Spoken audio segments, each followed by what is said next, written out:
your sale and sign card works. Basically, part two, we posted a video yesterday talking about your sale and sign card, what it does, and how it can work with like the Cheers program. But I've been getting some questions about how the money actually works for your sale and sign account.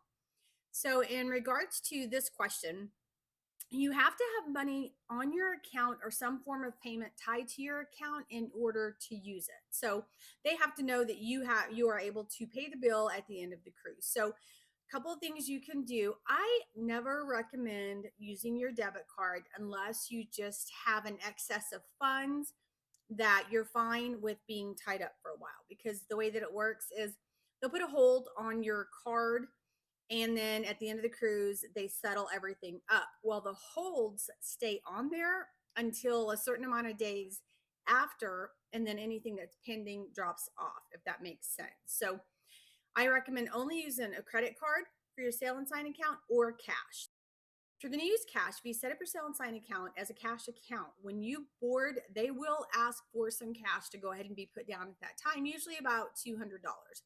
A lot of times, because we do cash typically, if we have onboard credit, then we'll just say we have our onboard credit. So once we use that, we'll come back and put cash down. That way we don't have to mess with it at the end if we have excess cash that we have to get back and all that. Anyway, if you're going to use cash, that's the way that it works. So you have to have cash on the account in order to be able to use it. If you don't, if you put $200 down and you use $200, it may let you go over by a few dollars, but it's not going to let you just keep using your card, using your card, using your card without any money on it. Basically, the way you have to manage that is that you have to just, if you don't want to put a whole bunch of cash down when you first get on the ship, you just put a little bit down at a time. Put $100, $200, whatever you think you might spend. If you don't plan on spending a lot of money, $100, $200 is probably good.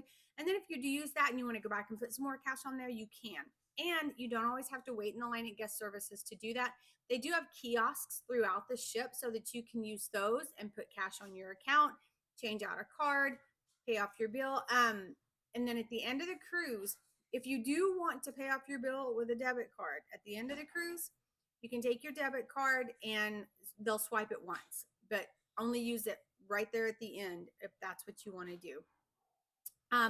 Otherwise, if you do put a credit card on the account, then you can go at the end and pay cash to pay off your balance, and then it doesn't get settled to your credit card.